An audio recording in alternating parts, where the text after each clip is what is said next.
Sigurado ka bang nandito sila? Sigurado ako. Iba talaga ang matandang yon. Ni hindi ko maamoy ang presensya nila. Base sa inutusan ko, dito raw sila lumipat. 1 linggo pa lamang nakakalipas. Wala tayong dapat aksahin na oras. Pag nakita mo yung matanda, patayin mo kagad. Yung bata, kailangan natin yon ng buhay. Ano ba kasing meron sa batang yon? Wala naman siyang silbi sa atin. Tigilan mo na yung tanong mo. Mas mahalaga pa yung batang yon kaysa sa'yo. Kung alam mo lang. Sabi mo eh. Teo, Bakit? yung matanda lang ang pwedeng patayin. Wala nang iba. Naiintindihan mo? Hindi ako natutuwa. Teo, antayin mo ako. Natagpuan na nila kami. Kailangan ko silang maunahan sa bahay at maitakas si Milo. Hindi ako papayag. Hindi ako papayag na pati ang apo ko ay kunin nila. Pagkatapos marinig ni Matilda ang usapan ni Lito at Teo, dali-daling kumilos ito at dumaan sa shortcut na alam niya. Walang ibang laman ang isip niya ng mga sandaling yun, kundi ang mailigtas at maitakas ang apo sa kamay ng mga aswang na humahabol sa kanila. Milo! Milo! Milo! Bakit po, Lola? Kailangan na nating umalis dito. Halika, tulungan mo akong magligpit ng mga gamit natin. Saan na naman po tayo pupunta, Lola? Huwag ka nang magtanong, Milo. Tulungan mo na lang ako, bilis. Kunin mo na lang ang mga mahahalagang gamit. Pero Lola, kakalipat lang po natin. Aalis na naman po tayo. Milo, hindi ito ang tamang panahon para magtanong. Hayaan mo, pag alis natin, ikikwento ko sa iyo ang lahat. Pero sa ngayon, kailangan na nating magmadali. Shh! Bilisan mo. Huwag ka nang magtanong at iabot mo na lang sa akin yung mga langis dyan. Dito na ba yon? Dito na yun. Ito ang address na nakalagay dito. Sigurado ka? Walang duda. Matilda! Alam kong nariyan ka! Ibigay mo na sa amin si Milo! Lola, sino? Shh! Huwag kang maingay, Milo. Bakit hindi na lang natin pasukin? Patayin na lang natin si Matilda para tapos na. Papatayin ka nila? Milo, huwag kang maingay. Dito tayo, bilisan mo. Papatayin lang natin si Matilda. Kapag nakuha na natin si Milo. E di pasukin na natin. Sandali lang. May mga tanod. Leching mga tanod talaga yan. Hoy, Teo! Anong gagawin mo? E di aalisin ang mga sagabal. Teo! Lintik ka talaga. Ang tigas ng ulo mo. Kakasabi lang na walang gagalawin na iba eh. Saglit na natigilan sina Matilda at Milo nang makarinig ng sunod-sunod na sigaw ng mga tanod na nagro-ronda noong gabing yun. Walang sinayang na sandali ang maglola. Ginamit nila ang pagkakataong yun para makatakas mula sa mga humahabol sa kanila. Lakad takbo ang ginawa nila sa dilim. Makalayo lamang sa lugar na yun. Makalayo sa mga aswang na gustong kumuha sa kanila. Lola, saan na po tayo pupunta ngayon? Hindi ko alam, Apo. Hindi ko alam. Lola, bakit po kayo umiiyak? Sino po ba sila? Huwag mo na silang alalahanin, Apo. Lola, Bakit, Apo? May problema ba? Masakit ba ang tiyan mo? nagugutom po ako. Ha? Sandali, may tinapay ako dito. Milo, ang mga mata mo, namumula na naman. Ang mga kuko mo, Apo, humahaba na. Lola, nagugutom po ako. Gusto ko pong kainin yung asong yun. Diyos ko. Apo, makinig ka. Tumingin ka sa akin. Alalahanin mo ang lahat ng itinuro ko sa'yo. Labanan mo yan, Apo. Hindi ka masama gaya nila. Apo, labanan mo. Hindi ko po malabanan, Lola. Milo! Napapikit na lamang si Matilda. Alam niyang hindi na mapipigilan ng gutom ng kanyang apo. Alam niyang hindi sapat ang anumang pangontra laban sa pagkaaswang ni Milo. Lalo't habang lumalaki ang bata, lalo siyang nagiging mabangis. Tanging ang pasasalamat na lamang niya ay hindi pa rin ito umatake ng tao. Hayop lamang ang kinakain ng kanyang apo. Nang maibsa ng gutom ni Milo, ay saka unti-unting bumalik ang anyong tao ng bata. Lola, Milo, Apo, tahan na. Lola, pinatay ko yung aso. Lola, ang sama ko. Pinatay ko yung aso. Wala kang kasalanan, Apo. Hindi mo kasalanang ipinanganak kang may kalahating aswang. Lola, ayoko pong maging aswang. Ayoko pumatay ng kahit anong may buhay, Lola. Ayoko. Naiintindihan ko, Apo. Tahan na. Dahil po ba sa akin, Lola, kaya gusto ka nilang patayin? Narinig ko, Lola. Gusto nila akong kunin sa'yo. Hindi, Apo. Hindi dahil sa'yo. At hindi ako papayag. Lola, ang sama ko po. Pero Lola, di ko naman po sinasadya eh. Lola, ayokong patayin ka nila. Apo, Milo, hindi nila ako papatayin. Hindi papayag si Lola. Naiintindihan mo? Kailangan mong kontrolin ang sarili mo para maprotektahan mo ko. Naiintindihan mo ba? Opo, Lola. O siya, sige na. Tumigil ka na sa pag-iyak. Linisin natin ang kalat mo bago pa may makakitang iba. Pagkatapos mabihisan at malinisan ni Matilda si Milo, nagpasa silang pumunta sa pinakamalapit na baryo. Sinasabing ang baryong yun ang pinakaligtas laban sa mga aswang dahil sa isang kilala at mahusay na albularyo. Naisip niyang kahit papano'y ligtas sila roon, ligtas sa mga aswang na humahabol sa kanila. Pero natatakot siya na baka si Milo naman ang mapahamak dahil isa rin siyang aswang. Hindi pa naman ganap na masamang aswang ang bata dahil mga hayop lamang ang kanyang inaatake, kaya't magagawan pa niya ng paraan para mapanatiling lihim ang tunay na pagkatao ng apo. Mawalang galang na ho. Anong maipaglilingkod ko sa inyo? Ngayon ko lang kayo nakita rito Bagong salta ba kayo? Oo. Naghahanap kasi kami nitong apo ko ng matitirhan. Baka ho may alam kayo. Saan kayo galing? Anong kailangan nyo sa baryo namin? Galing ho kami sa kabilang baryo. Pinalayas ho kasi kami sa tinitirhan namin. Kaya wala na kaming iba pang pupuntahan nitong apo ko. At bakit naman kayo pinalayas? Ang dami nyo naman pong tanong. Tulungan nyo na lang po kami. May bastos tong batang to At saka, sandali nga. May naamoy akong kakaiba sa'yo. Hindi pa ho kasi naliligo itong apo ko simula pa kahapon. Kaya medyo mabaho pa siya.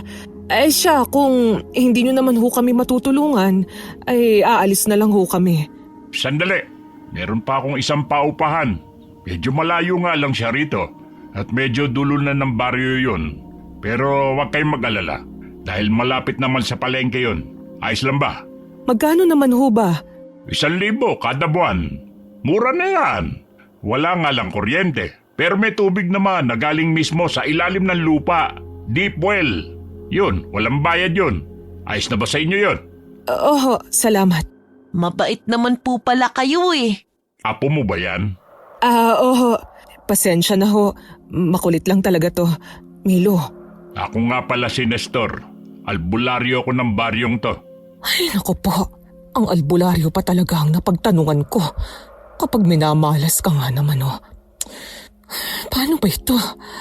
Pero mas ligtas naman siguro kami kung nasa poder kami ng albularyo. Hindi na maghihinalang mga humahabol sa amin. Saka hindi sila makakalapit dahil takot sila sa mga kagaya niyang manggagamot. O ano? Bakit natulala ka na dyan? Nagbago na ba ang isip mo? Bahala na nga. Hindi po, Manong. Sige po, sasama po kami sa inyo. Uupahan po namin ang bahay na sinasabi ninyo. Oy, sige. Sumunod kayo sa akin. Pagkarating nila sa paupahang sinasabi ni Mang Nestor, ay wala namang kakaibang nakita si Matilda bukod sa medyo napabukod ito sa kabahayan. Pero mas pumabor yun para kay Matilda. Dito na yon. Medyo maliit nga lang, pero dalawa lang naman kayo. Sige, salamat ho. Ito pala ang paunang bayad ko. Sige. Maiwan ko na kayo. Siya nga pala, Ano yon? malayo ho ba rito ang bahay ninyo?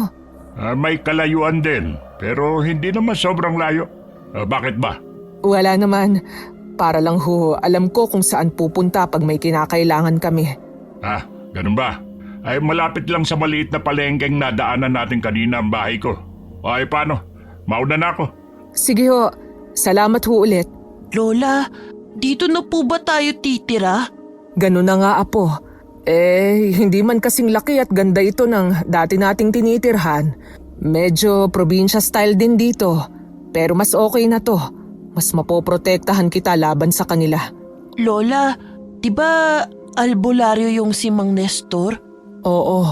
Paanong hindi niya po nahalatang aswang ako? Yan din ang ipinagtataka ko. Pero siguro, dahil sa pangontra at proteksyong binigay ko sa'yo, hindi ko akalaing hindi lang sa mga aswang epektibo yun, kundi maging sa albularyo rin pala. Lola, ikaw po gumawa tapos hindi mo po alam? Ikaw talaga, Milo. Kasi, hindi ko pa naman talaga yan naaaral. Sinunod ko lang yung itinuro sa akin noon ng papa ko. Ah, Lola, Bakit? sino po ba talaga ang humahabol sa atin, Lola? Kapatid sila ng papa mo, Milo. Po, bakit ka po nila gustong patayin? Dahil gusto ka nilang ilayo sa akin. Bakit po? Mahirap ipaliwanag, Apo. Pero ang mahalaga, ligtas tayo sa ngayon. Dito tayo magsisimula ulit. Bukas na bukas, mag-a-apply ako bilang tindera ng isda sa may palengke. Saka, siya nga pala, may natitira pa akong pera dito. Ibibili ko ito ng mga buhay na manok para may makain ka pag nagutom ka. Sige po, Lola. Milo, makinig ka. Dapat bago mag-alas 6 ay nandito ka na sa loob ng bahay. Pwede kang makipaglaro na parang normal na bata sa labas. Pero pagka alas 6 na, dapat nandito ka na sa loob. At bago pa mag-alas 8, dapat nakain mo na ang isang buong manok para pagsapit ng alas 10 ay hindi ka na magiging halimaw ulit. Nakuha mo ba? Opo. Walang dapat makaalam nito, lalo na yung si Mang Nestor. Kung maaari din umiwas ka na lang sa kanya. Mahirap na. Opo, Lola. Pagkalipas ng isang buwan na, ay naging maayos at kahit papano'y tahimik na rin ang buhay ng dalawa sa bagong lugar. Nagsimula silang makilala ng mga kapitbahay. Tahimik, magalang, at masarap daw ang tinapa ni Matilda na itinitinda niya sa gilid ng palengke. Hanggang isang araw, nagpasya siya na pirmis na magtinda sa talipapa na malapit sa kanilang bahay. Pero labis itong ikinagalit ni Mang Nestor. Aba may patina ka pa dyan ah. Hindi mo ba alam na ako ang nauna rito? Kung alam ko lang nakakalabanin mo pala ako sa negosyo Pagkatapos ko kayong patirahin sa paupahan ko, di sana hindi ko na kayo pinaupa pa. Wala naman akong balak kalabanin kayo, Mang Nestor. Hayaan ho natin na ang mga customer ang mamili. Talaga?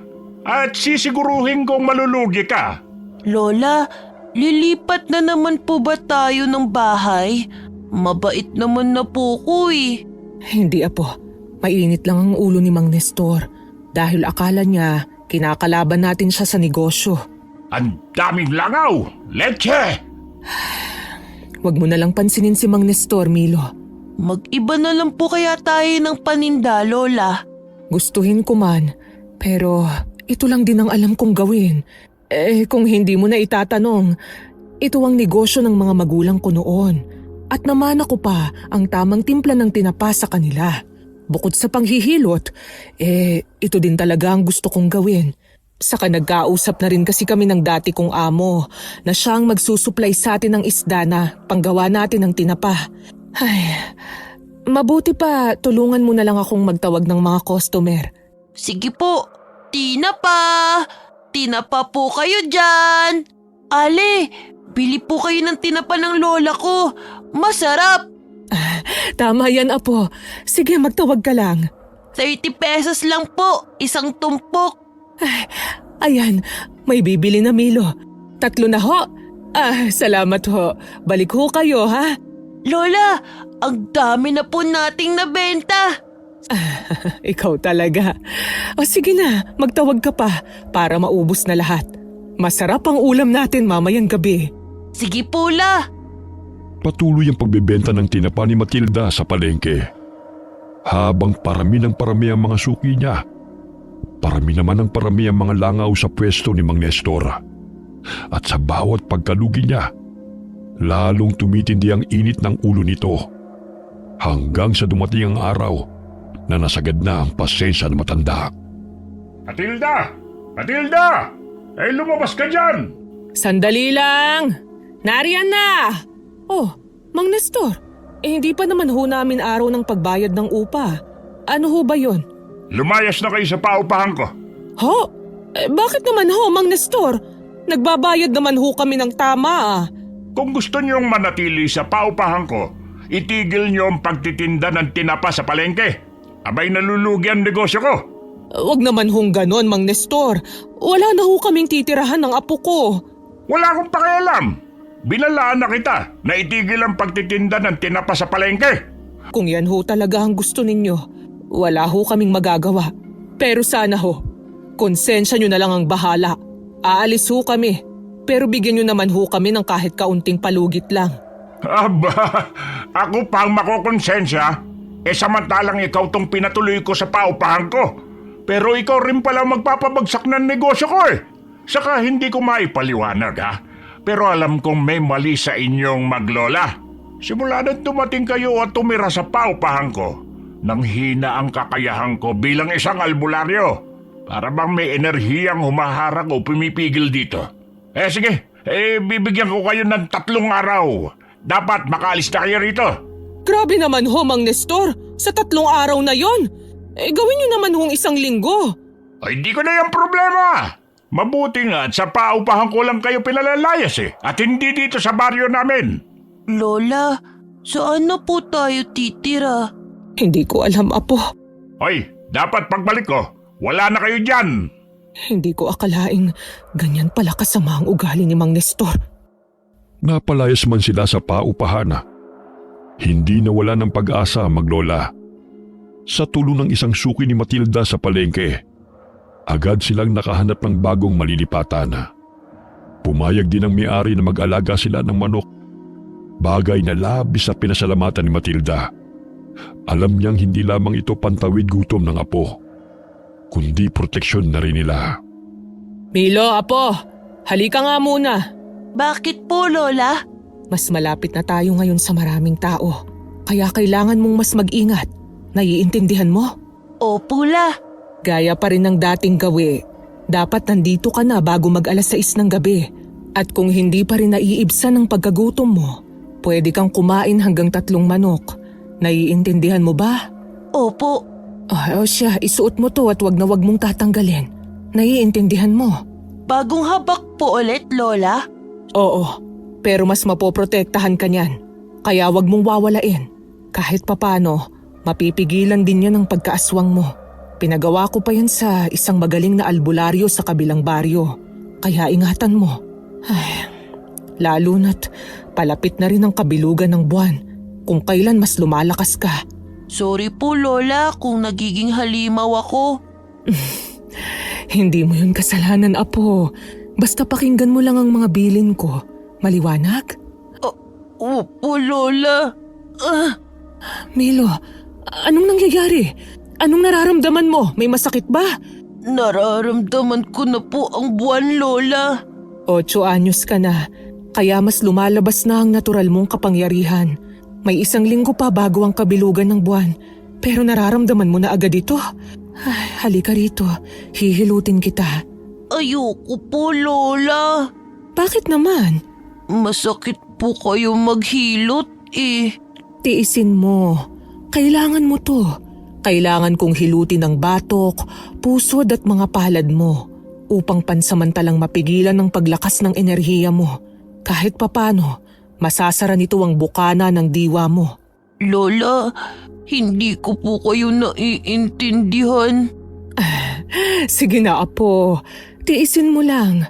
Para rin sa'yo ito. Kahit ayaw ni Milo, napilit pa rin siya ni Matilda.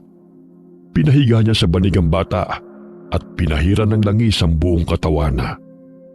Marahan pero mariin ang bawat hagod ni Matilda. Sinasabayan ng mahinang bulong ng orasyon ang ginagawa niyang paghilot sa bata. Habang tumatagal ang masahe, lalong sumisidhi ang kirot. Aray! Lola! Dahan-dahan lang po, masakit. Tiisin mo, Apo. Para rin naman sa'yo ito. O siya, tumihaya ka at yung dibdib mo naman ang hihilutin ko. Pwede po bang dahan-dahan lang, Lola? O sige, dadahan-dahanin ko ng kaunti. Ayan, ganyan. Masakit pa rin ba? Kaya na po, Lola. Di na masyadong masakit. Lola, ang init po ng langis. Parang makirot po. Talagang makirot. Dahil nilalabanan ng enerhiya mo ang talab ng langis. Akin na ang kamay mo. Lola, parang inaantok na po ako. Hayaan mo lang, Apo. Huwag mong labanan. Ibig sabihin lang yan ay gumagana na. Kinaumagahan na. Muling nagbenta ng tinapa sina Matilda at Milo sa palengke. Pero hindi tulad ng dati. Halatang balisa ang bata. Para bang may init siyang nararamdaman sa katawan na hindi niya may paliwanaga. Lola, natatakam po ko sa amoy ng dugo. Apo, Milo, labanan mo. Huwag mong hayaang lamunin ka niyan. Lola, mas okay po siguro kung umuwi na lang tayo. Parang mas lumalakas po yung pakiramdam ko. Yung pang-amoy ko parang mas kakaiba po. Kahit tirik ang araw, yung buwan, tamang-tama ko pa rin. Mabuti pa nga. Sige, uwi na tayo. Palipasin na lang muna natin to hanggang matapos ang kabilugan ng buwan. Mas mabuti nga sigurong sa bahay na lang muna tayo. Kahit papano, may naipon naman ako. Kaya kahit hindi tayo magtinda ng ilang araw ayos lang. Oh, Matilda, kakarating nyo lang. Ano't nagmamadali yata kayo? Masama ang pakiramdam ng apo ko. Masama ba? O baka dahil malapit na ang kabilugan ng buwan? Paanong... ano namang kinalaman ng buwan sa apo ko? Saka, hindi ba yan ang gusto mo? Dapat masaya ka. Dahil hindi kami magtitinda, magkakaroon ka ng customer. But akala nyo ba hindi ko naaamoy ang sikreto nyo? Ano bang pinagsasasabi mo? Akala nyo ba hindi ko naaamoy? Simula nung dumating kayo, may kung anong kakaiba sa hangin. May lansa, may kilabot. Hindi ako tanga, Matilda. Albularyo ako. Humina man ang pakiramdam ko. Alam ko pa rin kung kailan may mali. Lola, Pwede ba, Mang Nestor? Wala kaming panahon ng apo ko sa'yo. Oh, ano nangyayari sa apo mo? Natatakot ba siya sa kinakatay na baboy? Ilang buwan na kayo nagtitinda rito, hindi ba? Milo, tara na. Apo, labanan mo. Huwag mo na lang tingnan. naaamoy ko po, Lola. Takpan mo na lang ang ilong mo. Habang binabaybay na maglola ang daan pa uwi, parang may bigat sa dibdib ni Matilda. Hindi lamang kaba, kundi takot ang kanyang nararamdaman. Alam niyang may kutob na si Mang Nestor at naghihintay lamang ng tamang pagkakataon para patunayan ang hinala. Pagdating sa bahay, hindi na siya nag-aksaya ng oras. Isinara ni Matilda ang mga bintana, isinaboy ang asin sa paanan ng pintuan at pinatungan ng tuyong sambong at bawang. Habang si Milo naman ay mabilis na nagtungo sa likod bahay kung nasaan ang mga alaga nilang mga manok. Apo, patawarin mo ko. Hindi ka magamot ni Lola. Diyos ko, tulungan niyo naman ho kami. Gabayan niyo ang batang si Milo. Tulungan niyo siyang makontrol ang pagkaaswang niya. Alam kong sinusubukan niyang pigilan. Pero bata lang siya. Matilda! Anong ginagawa ni Mang Nestor dito? Bakit niya kami sinundan? Hinuhuli niya ba kami? Hindi niya pwedeng makita si Milo ng ganito. Milo, tama na yun, Apo. Matilda! Alam kong nariyan ka! Anong gagawin ko? Hindi pwede to. Apo, Milo, Bahala na nga. Matilda! Anong... Anong kailangan mo, Mang Nestor? Ano ang tagal mong magbukas ng pinto? Nasa banyo kasi ako. Hindi kita narinig agad. Si Milo, nandiyan ba? Anong kailangan mo sa apo ko? Hinabanggit mong masama ang pakiramdam niya. Naisip ko lang, bakit hindi ko na lang siya gamutin? Sa tingin ko kasi, nausog ko yung apo mo. Hindi na kailangan. Nagpapahinga na siya. Saka ano at biglang naging mabait ka sa akin. Sabihin mo nga sa akin, Mang Nestor. Ano ba talaga ang binabalak mo? Matalino ka, Matilda. Simula pa lang, alam ko nang may kakaiba sa inyo. Wala naman akong masamang balak. Gusto ko lang lawayan ang apo mo. Hindi gagaling ang usog kung di ko siya lalawayan. Lalawayan ko na lang. Hindi na kailangang gisingin o abalahin. Hindi ba? At teka, ano yung naririnig ko? Mga manok lang yon. Nagugutom na siguro. Hindi mo na kailangang gamutin ng apo ko. Dati akong manggagamot. Kaya kong gamutin ang sarili kong apo. Manggagamot ka? Oo, kaya pwede ka nang umalis. Kung ganon, interesante. Sige, saka ko na lang lalawayan ng apo mo pag gising na siya. Inantay ni Matilda na tuluyan ng umalis si Mang Nestor bago niya muling isinara at dinoble ang lock ng pintuan. Dumaan ang mga araw at nagpatuloy ang kanilang buhay. Kahit tahimik sa labas, ramdam ni Matilda ang bigat ng kabilugan ng buwan na papalapit. At nang dumating na nga ang gabing yun, alam niyang wala na silang takas. Milo, kumusta na? Kumusta ang pakiramdam mo, apo? Lola, nagugutom na naman po ako. Diyos ko, unti-unti na namang namumula ang mga mata mo. Pigilin mo, apo. Huwag mo hayaang manaig yan, ha? Ayan, hinigpitan ko na ang pagkakadena sa'yo. Pasensya ka na kung kailangan kong gawin to sa'yo, ha? Lola, nararamdaman ko na po ang enerhiya ng buwan. Hindi ko na po kaya. Tiisin mo, Milo. Sandali, apo. Ikukuha kita ng buhay na manok. Diyan ka lang, ha? At huwag mong tatanggalin ang pagkakatali ko sa'yo, ha? Lola, Sandali lang, ha? Sandali lang, Milo! Milo! Sandali lang! Milo! Apo! Milo! Lagot na! Nakatakas siya! Oh, Diyos ko! Tulungan niyo naman po ako! Hindi pwedeng makita ng iba si Milo! 9:00 pa lang ng gabi! Marami pang tao sa labas! Kailangan ko siyang habulin! May aswang ako nakita! Doon, sa bandaron! Diyos ko, ang matandang yun! Nandito na naman! Milo! Milo, apo! Nasaan ka na ba? Milo! Milo, sagutin mo si Lola, apo!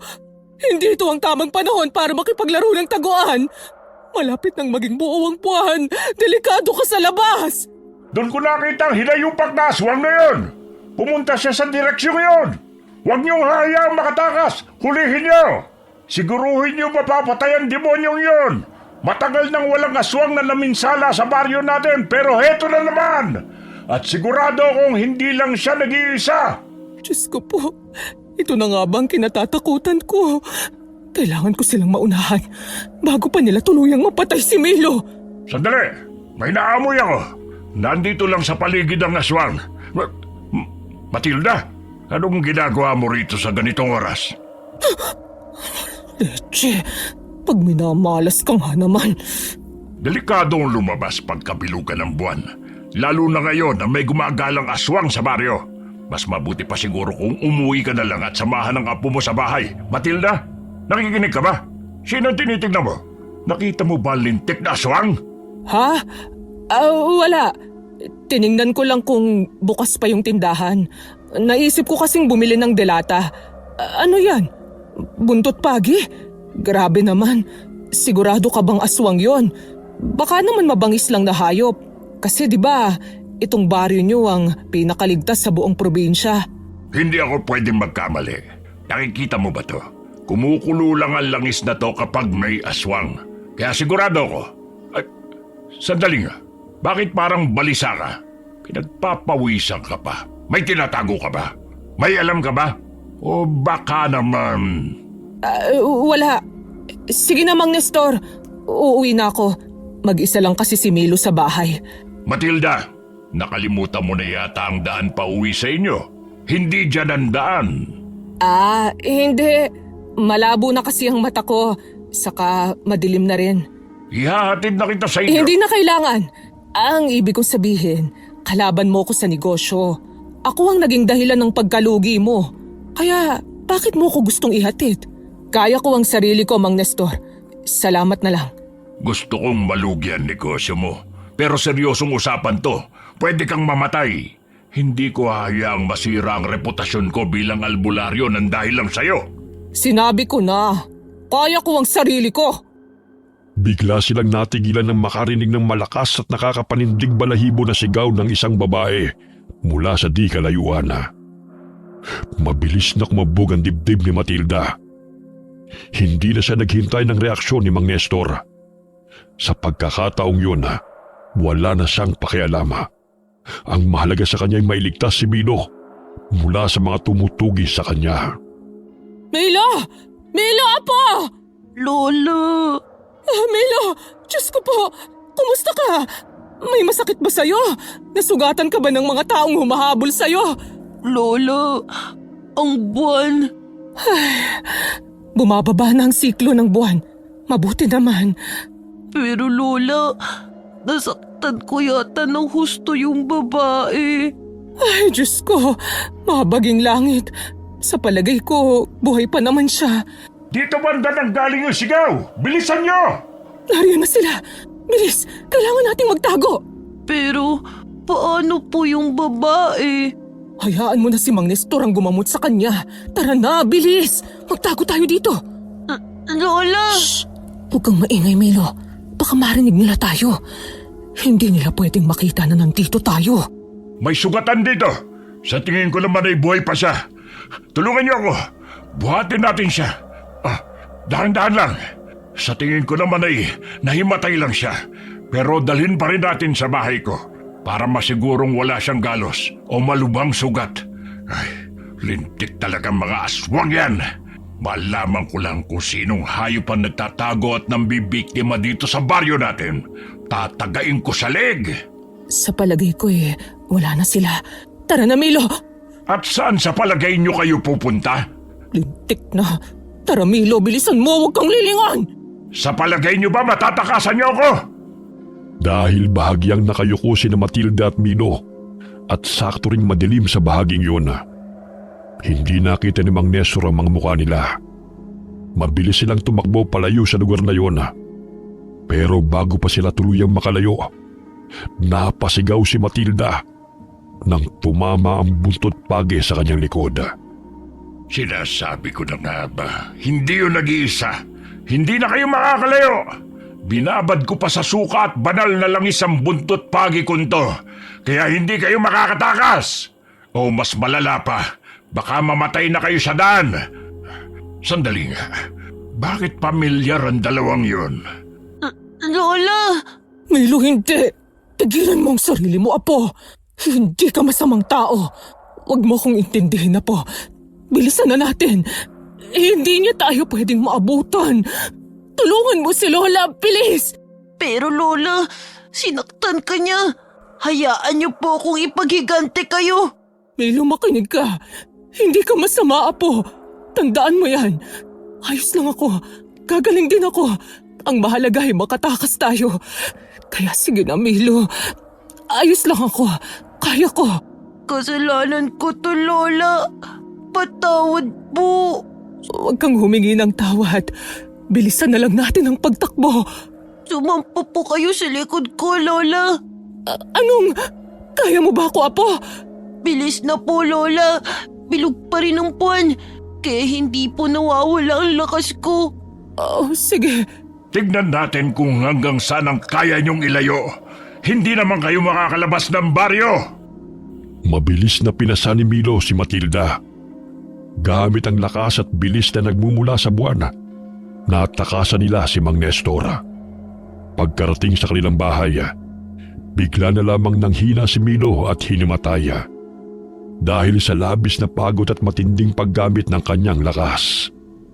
Dahil sa nangyari, Halos 3 araw na nakaratay sa higaan si Matilda. Habang si Milo naman ay mabilis na nakabawi ng lakas. Lola, wag na po muna kayong tumayo. Hindi pa po kayo magaling. Anong ginawa mo, Milo?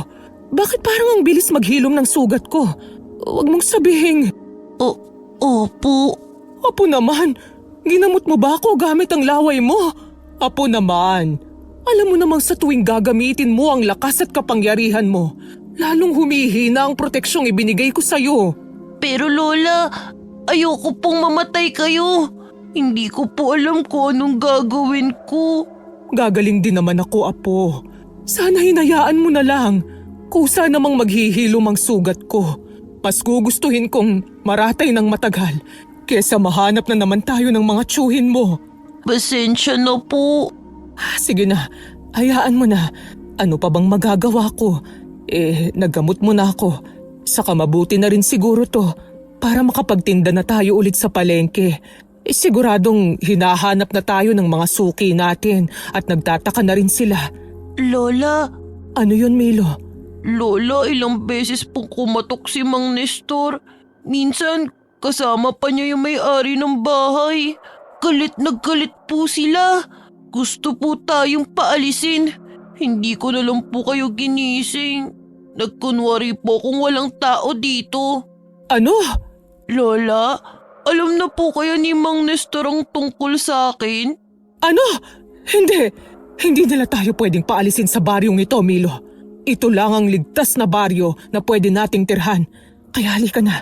Ano pang gagawin niyo, Lola? Hindi nila pwedeng malaman ang sikreto mo. Nagiging malakas ka tuwing kabilugan ng buwan. Tapos na ito. At dahil nagamit mo na rin ang karamihan ng lakas mo, madali na para sa atin na kontrolin ang pagkaaswang mo. Inumin mo ito. Lahat po yan, Lola? Oo, mahaharang nito ang enerhiya mo. Kahit sino pang magaling na albularyo ang humawak o magtangkang tumuklas ng tunay mong pagkatao, hindi sila magtatagumpay kahit pagamitin nila ang mga pangontra. Simutin mo ang bawat patak ng katas ng halamang gamot na ito dahil yan na ang huli. Wala na po bang ibang paraan? Oh, bakit parang nag-aalangan ka? Lola, kasi paano po kung mawala na tong lakas ko? Paano kung bumalik si Mang Nestor? Hindi ko po kayo mapoprotektahan. Tsaka, pinaparan niyo po to ng patay na butiki ang katas ng halamang gamot. Kadiri po. Huwag mo na akong isipin na po. Malakas na ako. Oh, kaya ko na, hindi ba? Saka anong kadiri? Isa pa, yan naman ang parati kong pinaiinom sa'yo. Po, totoo po. Kaya pala masama ang lasa. Sige na, inumin mo na. Lola naman eh. Sige na, huwag nang matigas ang ulo. Sa pagkatapos niyan, maligo ka na at magtitinda na ulit tayo sa palengke. Kakausapin ko si Mang Nestor, kahit pa alam kong delikado. Kailangang matigil na kung ano ang hinalang meron sila. Basta manatili kang tahimik at huwag kang lalayo sa akin. Kinahapunan nagpunta sila sa palengke para magtinda ng tinapa. Habang nag-aayos sila ng kanilang paninda, napansin ni Matilda ang pag-iwas ng mga taong dumaraan.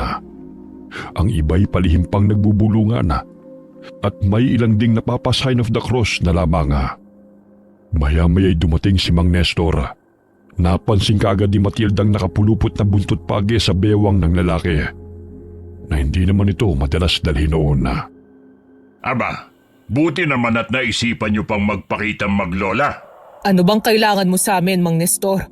Wala naman, pero kayo may kailangang ipaliwanag. Anong ibig mong sabihin? May nakakita sa inyo nung gabing sumugod ang aswang at may narinig din silang may hinang impit mula sa loob ng bahay niyo. Nakita rin kitang pag-alagala nung gabing yun. Sinabi ko na sa iyo ang dahilan ko nung gabing yun. Kung ganon, bakit ka biglang tumakbo at nawala ng makarinig na sigaw mula sa malayo? Dahil nag-aalala ko na baka si Milo yun. Kagaya nga ng sabi ko, lumabas ako para bumili ng delata. Naiiwan si Milo sa bahay nung gabing yon. Kaya dali-dali akong tumakbo sa pag-aalala. Kayo na rin ang nagsabi na may gumagalang aswang. Paano kung mabiktima ang apo ko? Magaling kang magpalusot. Pero ano naman ang dahilan kung bakit ngayon lang kayo lumabas ng bahay? Masakit ba ang latay? Ano bang latay ang sinasabi mo? Lola, Natatakot ka ba, Milo?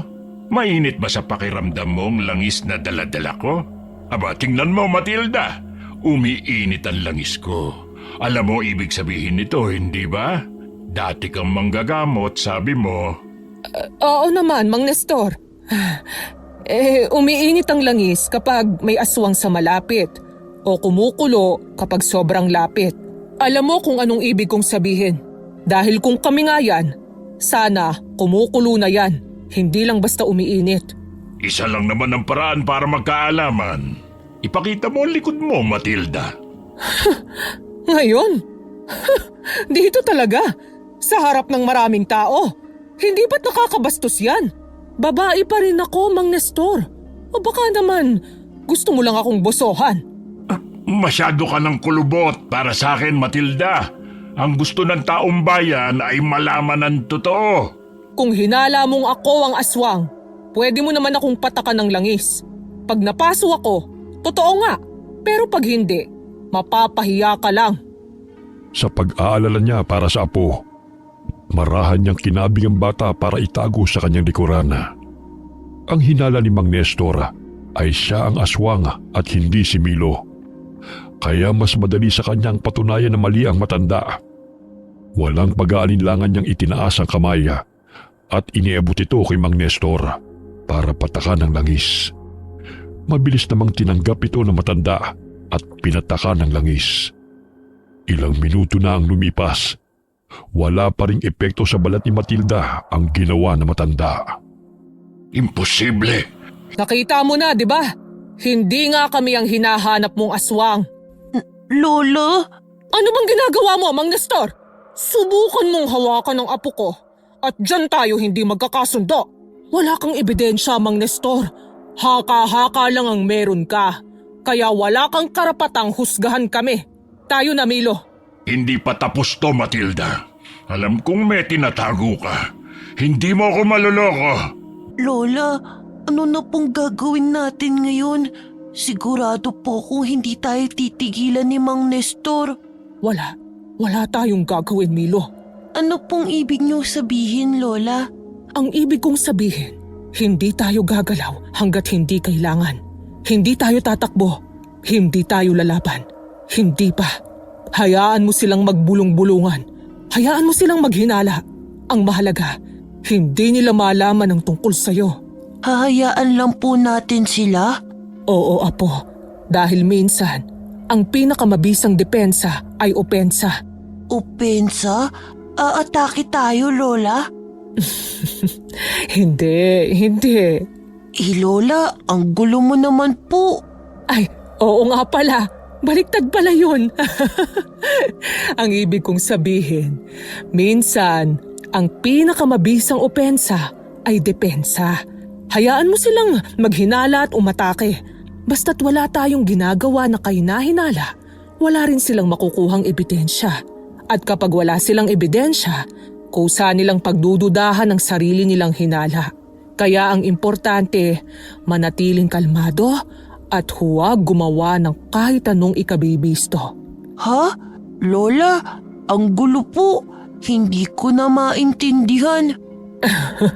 Basta apo, mag-ingat lang tayo. At huwag gagawa ng kahit na ano, okay? Okay. O sige na, magtinda na tayo. Lakasan mo ang pagtatawag at ngumiti ka, ha? Para bumili ang mga tao. Opo. Ay, ito pala apo. Pwede bang pakisalansan dyan sa harap? Dito po, Lola. Oo, yan. Saka ito, abugan mo ng langaw para hindi uurin yung tinapa natin. Sige po. Maggagabi na lamang ay wala pa rin silang kinikita.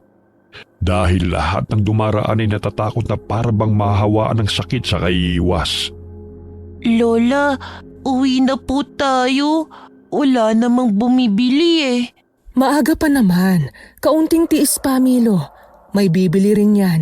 Lola, Ano yon? nagugutom na po ako. Ha? Lola, pili tayo ng tinapay. Ah, Bakit po, Lola? wala naman. Akala ko kasi... Ayos lang po, Lola.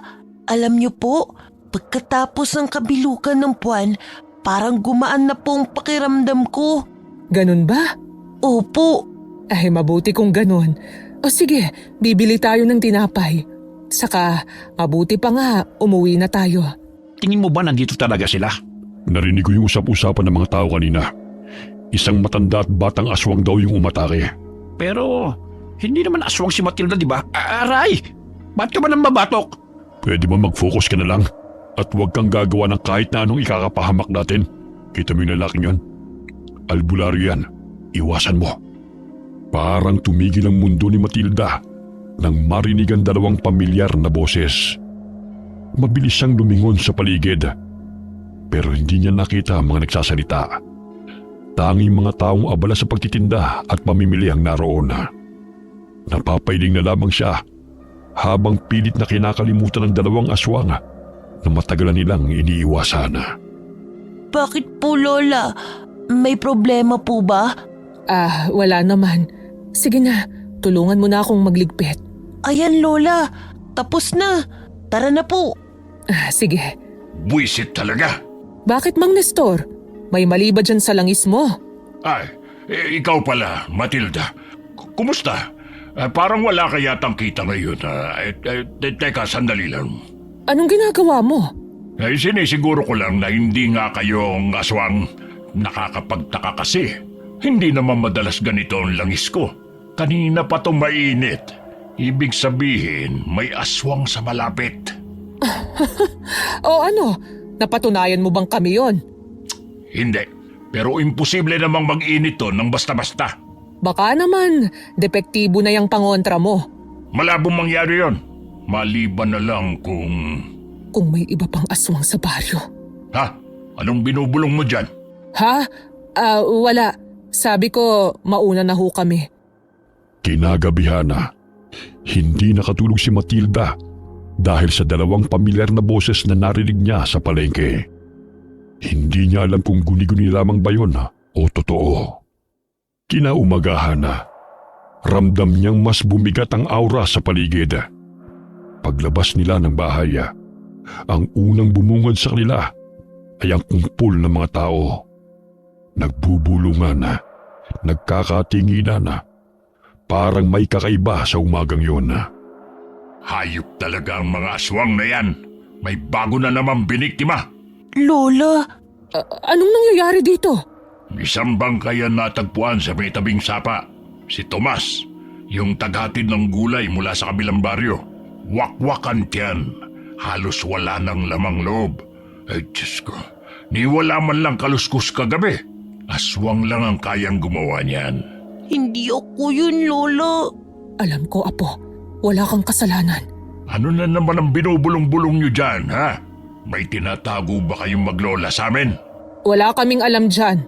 At kung totoo mang may aswang na gumagala, dapat na siyang mahuli. Natatakot na ang apo ko. Dapat lang talagang mahuli at patayin. Kung noong bilog ang buwan ay hindi sila nakapatay, ngayon may napatay na talaga. Lola, sino po kaya ang may gawa nun?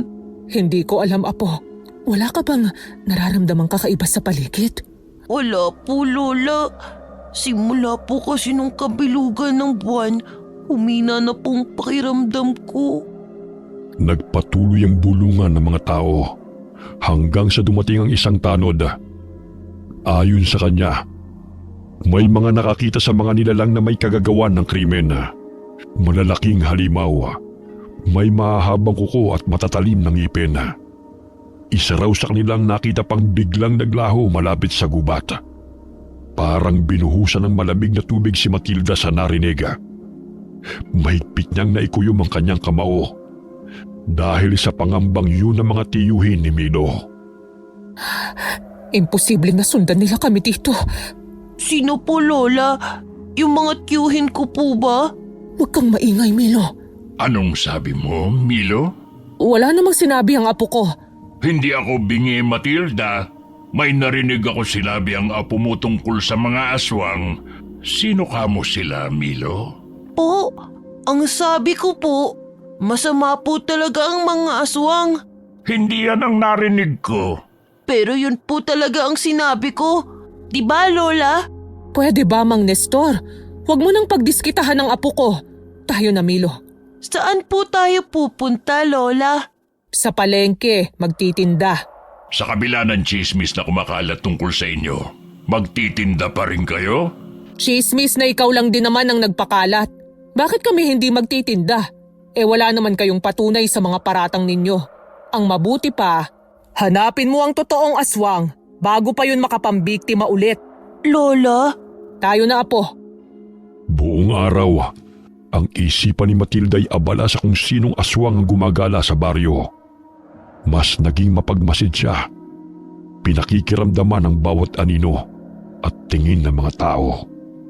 Alam niyang hindi sila makapagtatago. Kapag may nangyaring masama, sila na naman ang pagbibintangan ni Mang Nestor. Kinagabihan na, hindi mapalagay si Matilda. Maya-maya'y nakarinig siya ng alulong mula sa malayo. Ilang sandali pa ay nasundan ito ng sigawan ng mga tao. Diyos ko, ano na ba itong nangyayari? Kailan ba kami tatantanan ng mga kamag-anak ni Milo?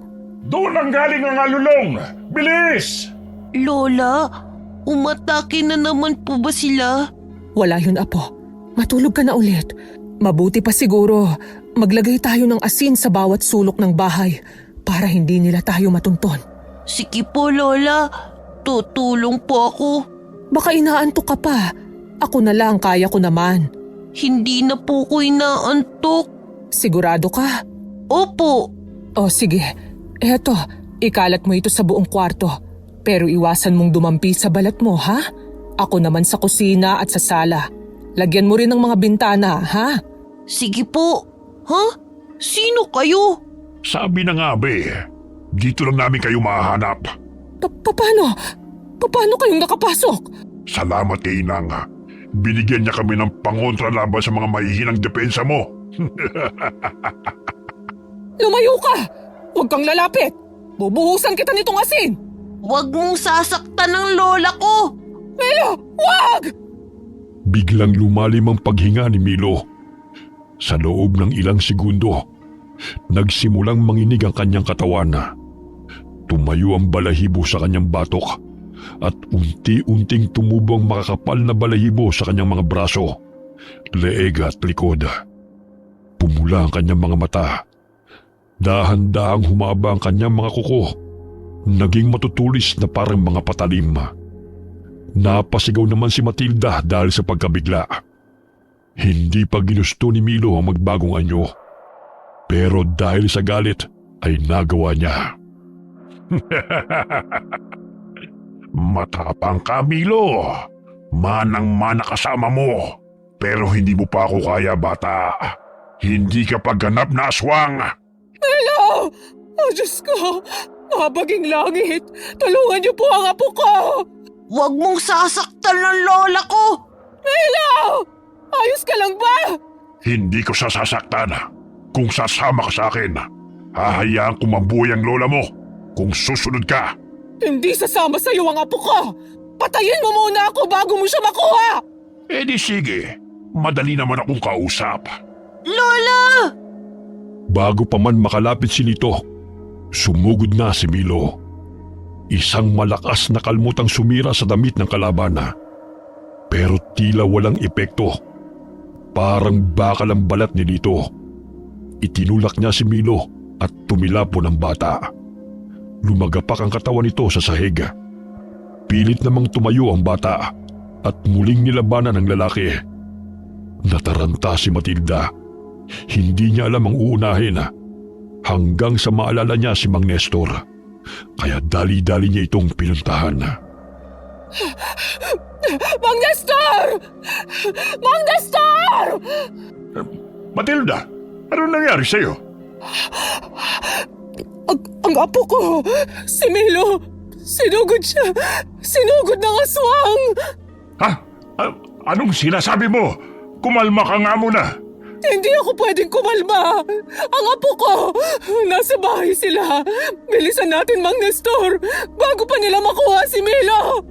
Kung ganon, may isa pang aswang. Wala nang panahon para dyan! Puntahan na natin ang apo ko bago pa mahuli ang lahat! Ay sige, tara na. Mabilis na tumakbo ang dalawa pabalik ng bahay. Pero pagdating nila, huli na ang lahat. Wala nang tao silang naabutan. Nagkalat ang mga gamit. Amoy ng sunog na insenso ang sumasama sa hangin. Milo! Milo! Apo ko! Nasaan ka? Huwag mo akong iiwan, Apo! Mukhang nahuli na tayo, Matilda. Anong karapatan mong sabihin yan? Anong klaseng albularyo ka? Sandali lang, Matilda. Ako ba nag-iwan sa apo mo? Kasalanan ko to. Matilda, Albularyo ka, di ba? Kaya nga kami lumipat dito sa baryo ninyo dahil ito raw ang pinakaligtas, hindi ba? teka, anong ibig mong sabihin? Kung ganon, kayo ang nagdala ng aswang sa baryo namin? Hindi na yun mahalaga! Kailangan nating iligtas si Milo! At bakit ko namang gagawin yon? Kayo ang nagdala ng panganib dito sa baryo. Alam mo bang pinagdaanan namin ng pamilya ko? Halos kalahati ng baryong to, nilipol na mga lintik na almanwak. Almanwak? Oo, mga halimaw, mga sinumpang nilalang na hindi na dapat nabubuhay. Kung ganon, mas kailangan nating iligtas si Milo! Para saan? Para buhayin ang isang bagong salot? Para muling guluhin ang mga lintik na almanwak na yan ng baryo namin?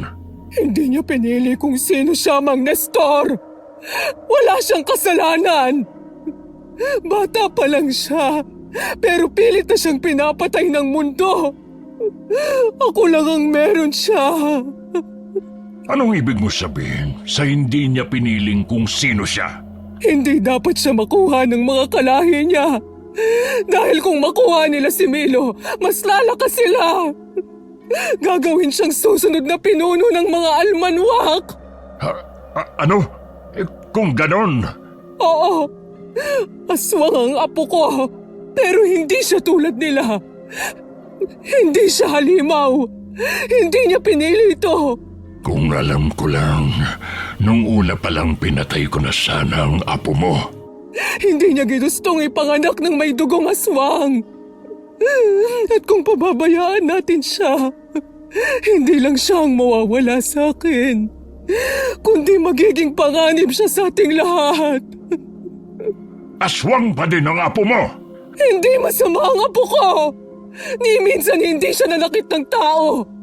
Tanging mga hayop lang ang binibiktima niya. Hindi niya ginusto yon. Ganyan ka ba kawalang puso? Bata pa lang si Milo. Hindi niya ginusto na ipanganak na may kalahating aswang. Tao pa rin siya, Mang Nestor. Parang tumigil ang mundo ni Mang Nestor sa mga narinig. Binabalot ng bigat ng katotohanan ang ayaw niyang tanggapin. Napaluhod naman si Matilda sa lupa habang humahagulgol. Sige, ililigtas natin ang apo mo. Pero tandaan mo ito, hindi ko to ginagawa para sa'yo. Ginagawa ko ito para sa buong baryo, para sa mga bata, para sa mga hindi na natin nailigtas, para sa mga mahal ko sa buhay na nawala. Bahala ka na kung para kanino mo to ginagawa. Basta mailigtas lang natin ang apo ko. Tayo na! Maghunos dili ka nga. Hindi tayo pwedeng sumugod doon ng hindi handa. Paano kung mahuli na naman tayo? Paano kung huli na ang lahat pagdating natin doon? Kung totoo ang sabi mo na siyang magiging tagapagmana ng mga almanwak, hindi nila siya papatayin. Kailangan nila siyang buhay para maipasa ang mana. Oo nga. Pero paano kung maging mas malakas na aswang na siya bago pa tayo makarating? Matagal ko nang pinag-aralan ng mga almanwak. Hindi sila basta-basta nagpapasa ng pagkaswang. May hinihintay silang tamang oras at may ritual pa silang sinusunod. Kapag sumugod tayo ngayon, para na rin nating isinubo ang sarili natin sa kanila. Alam mo naman siguro kung gaano sila karami at kung gaano sila kalakas, di ba? Ano bang plano mo? Sa ngayon, magpahinga ka muna. bukas ng madaling araw pumunta ka sa bahay ko. Tuturuan kitang gumawa ng mga pangontra. May ilang linggo pa tayo bago muling sumapit ang kabilugan ng buwan. Kabilugan ng buwan? Oo, doon madalas nilang gawin ang ritual tuwing kabilugan ng buwan. Kaya sige na, Matilda, magpahinga ka muna. Bukas natin pag-usapan kung paano natin maililigtas ang apo mo habang may oras pa. Pagkaalis ni Mang Nestor, tuluyan nang bumigay si Matilda.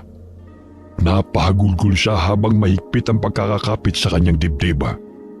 Hindi pa man sumisikat ang araw, pumunta na siya sa bahay ni Mang Nestor. Mang Nestor! Mang Nestor! Oh, ang aga mo namang masyado. Abay, 3:00 pa lang ng madaling araw. Hindi kasi ako makatulog. Saka, ikaw na rin ang nagsabi na kailangan nating maghanda. Ay, sige, pumasok ka muna. Ikaw ba ang gumawa ng lahat ng ito? Oh, huwag mo nga hawakan yan. Baka mapasok ka. Hindi lang yan para sa mga aswang, kundi pati na rin sa mga tarantadong tao. Maupo ka muna dyan. Mag-isa ka lang ba dito? Oh, ako na lang ang natira mula nang ubusin ng mga walang kaluluwang almanwak ang pamilya ko. Ay, sabi mo, kalahating aswang si Milo? Oo, ang anak ko, nagmahal ng isang almanwak. Pero iba siya, hindi siya tulad ng iba. Paanong iba?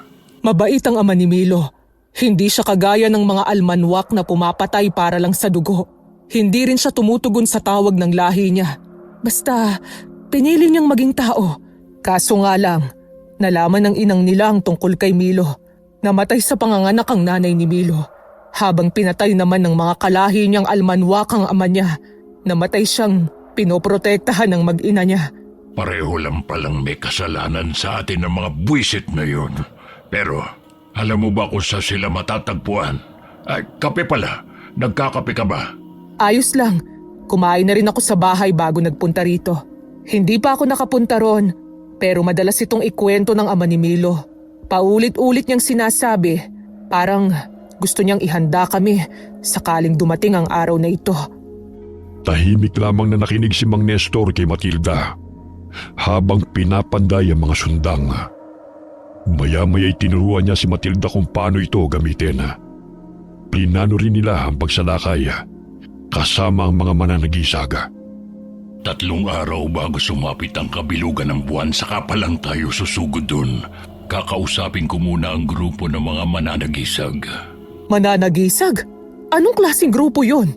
Isa silang samahan ng mga tao, karaniwang mamamayan, dating albularyo o mga natutong manggaway. Pinaghalo ang kaalaman nila. Lahat sila'y biktima rin ng mga almanwak at ang hangad nila'y makaganti. Nabuo ang grupo matapos ang malagim na pagsalakay ng mga halimaw dito. 1 taon na ang nakalipas. Tutulong sila sa atin, pero kahit pasama-sama kami, hindi pa rin sapat ang alam namin para talunin sila. Lalo na ang tinatawag nilang inang. Ha? Bakit naman? Dahil ang mga almanwak ay hindi basta-bastang aswang, lalo na ang inang nila. Isang nilalang na isinumpa. Wala siyang kamatayan. Ang tanging paraan lang para mapatay siya ay kung maipapasa niya ang kanyang kapangyarihan. Ano? Kung ganun, hindi pa rin magiging ligtas ang apo ko. Wala tayong magagawa. Hindi natin malalabanan ang sumpang si Satanas mismo ang nagbigay. Pero kung mauubos natin ang buong lahi nila, wala na ring mapagpapasahan na ang inang. Mawawalan siya ng kapangyarihan. Wala na ba talagang ibang paraan? Pwede naman kung tatanggapin ni Milo ang Ano? Hindi pwede yon. Hindi ako papayag na tuluyan nilang gawing halimaw ang apo ko. Hindi ko sinasabing magiging halimaw ang apo mo. Kung malakas ang loob niya, kung kaya niyang labanan ng mana, baka siya ang makaputol ng sumpa. At anong magiging kapalit nun, ha? Alam ko, lahat ng kapangyarihan may hinihinging kapalit. Ang buhay ng apo mo. Kalokohan! Hindi ako papayag! Hindi ako papayag na isusugal natin ang buhay ng apo ko! Wala na ba talagang ibang paraan? Sa tagal kong pinag-aralan ng mga almanwak, yun lang ang tanging nakikita kong paraan. Siguro ang mas maganda, planuhin na muna natin kung paano natin mababawi ang apo mo. Tapos, Bahala na kung paano natin sila uubusin. Kaya na napagkasunduan na. Agad nagpunta sina Mang Nestor at Matilda sa kuta ng mga mananagisaga para ilahad ang plano ng pagsagipa. Sumang-ayon naman kaagad ang grupo. Wala silang sinayang. Nagsanay sila sa paggamit ng mga orasyon, paghawak ng mga pangontra at pakikidigma. Bawat isa may sariling dahilan para lumaban. Pero iisa ang layunin. Iligtas si Milo at tapusin na ang sumpa ng mga almanwak. Ano yung nilalagay mo sa sahig? Para saan yan?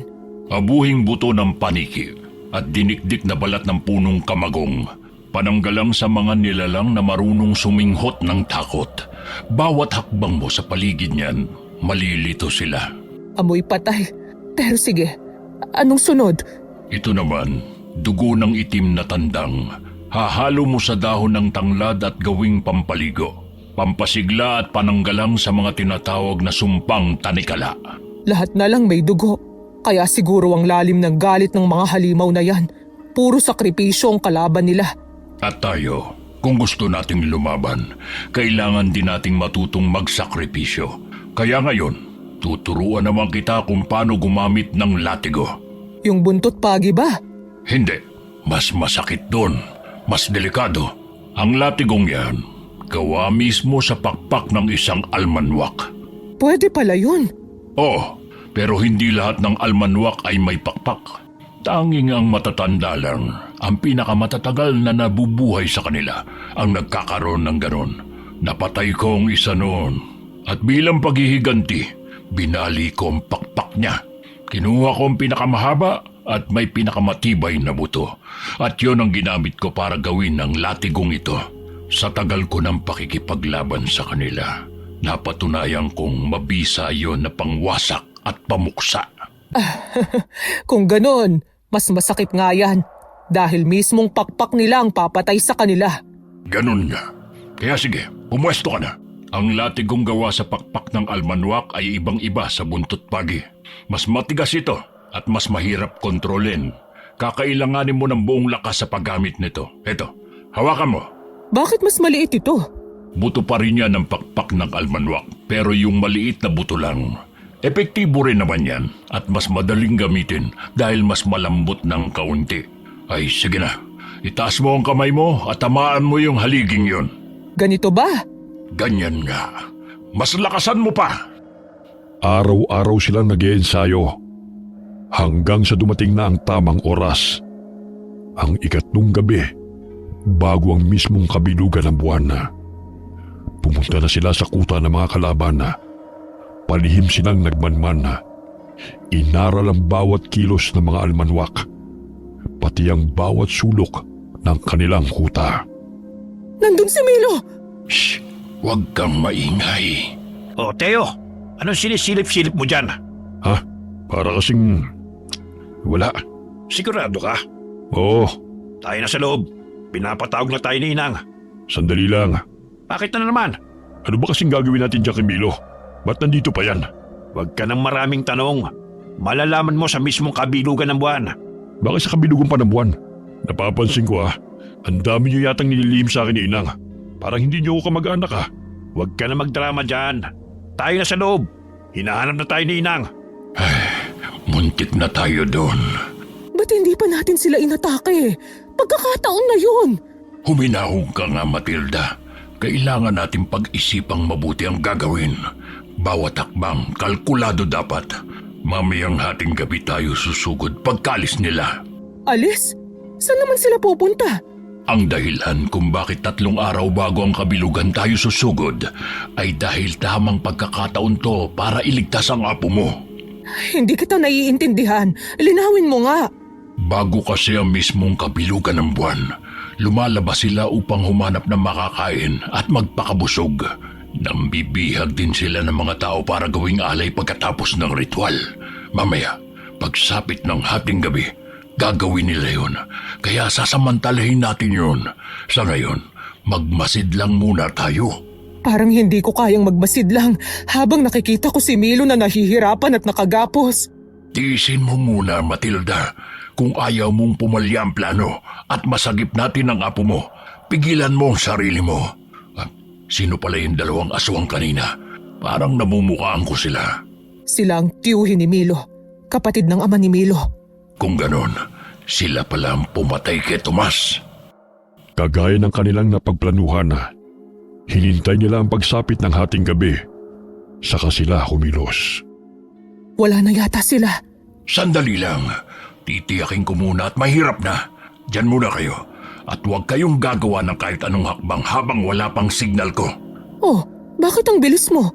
Wala na ba sila? Oo, nakaalis na sila. Pero bago tayo sumugod, paalala lang, huwag kayong masyadong lalapit sa lugar kung nasaan ang inang nila dahil malakas ang pang-amoy nun. Ito, maglagay kayo sa mukha nyo. Ano yan? Dugo? Tama, dugo nga yan. Dugo ng mga almanwak. Makakatulong yan para hindi nila tayo agad maamoy. Ang baho naman yan. Huwag ka nang maarte. Bilis, tayo na. Doon kayo. Matilda, sa akin ka sumama. Sige. May dalawang bantay kay Milo, kaya kailangan nating maging maingat. Sandali. May naririnig akong mga yabag. Dito, dali, magtago tayo. Lola! Nasaan ang lola ko? Nandun si Milo. Wala na. Tara, bilis. At saan sa tingin nyo kayo pupunta? Sabi na nga be, may mga dagang umaaligid sa paligid. Kahit pala hindi ako kasama, makakakain pa rin ako. Teo, hayaan mo na kaming makuha si Milo. At bakit ko namang gagawin yon? Alam kong gusto mong maging susunod na tagapagmana. Hindi mangyayari yun hanggat nandyan si Milo. Kaya ibigay mo na lang siya sa akin. Ibalik mo na ang apo ko. Anong ibig mong sabihin? Hindi mo alam? Huwag kang tumawa. Anong ibig mong sabihin, Matilda? Dahil si Milo ang nakatakdang maging tagapagmana. Napatulala na lamang si Teo sa narinig. Unti-unting nagtayuan ang mga balahibo nito at namula mga mata. Naging malaking tao ito at nababalot ng makapal na balahibo. Pero hindi pa yun ang buong pagpapalitan yun nito. Mabilis na napatras si Matilda at Mang Nestor. Agad na hinugot ni Mang Nestor ang latigo na nasa bewang niya. Kunin mo si Milo. Bilis. Ngunit paano ka? Kaya ko na ang sarili ko. Ako na ang bahala dito. Sige. Lola! Apo, Milo! Nandito na si Lola. Huwag ka nang umiyak. Uuwi na tayo. Tumabi ka dyan! Kung ayaw mong ikaw ang patayin ko! Bakit hindi ka humanap ng katapat mo? Hindi kayo makakatakas sa akin! Mabilis na sumugod si Teo kay Mang Nestor. Pero mabilis na nakailag ang matanda. Buong lakas na hinampas ni Mang Nestor ang latigo sa aswang. Napaalulong ito sa sakit na nagbigay babala sa iba pang mga aswang. Lumaban na rin si Matilda gamit ang latigong ibinigay sa kanya ni Mang Nestor. Ayaw namin ng gulo, Teo. Hayaan mo na kaming makatakas para ikaw na ang maging tagapagmana. Paano ako magiging tagapagmana kung buhay pa si Milo? Ipapahanap at ipapahanap pa rin siya ni Inang. Mas mabuti pang ako na mismong pumatay sa kanya. Hindi ko naman po gustong maging aswang. Ayokong maging aswang. Gusto ko lang maging bata. Maawa ka naman sa amin, Teo. Ipinapangako ko sa'yo, hindi ko hahayaang mahanap nilang muli si Milo. Tutulungan kitang maging susunod na tagapagmana. Nababaliw ka na ba, Matilda? Wala na tayong ibang pagpipilian. Tsak pa uwi na ang iba pa. Paano kung makakatiyak na tutupad ka sa usapan? Makinig ka sa akin, Teo. Kung papatayin mo ang apo ko, papatayin ka rin ng mga kalahi mo. Pero kung papalabasin natin na sinugod ka namin at nakatakas kami, hindi magbabago ang tingin sa'yo ng mga kalahi mo. Hindi ka nila pagdududahan. At pagsapit ng kabilugan ng buwan, wala silang ibang pagpipilian kundi ikaw ang gawing tagapagmana. Ang talino mo. Huwag kang magulo. Ano, Teo? Payag ka ba?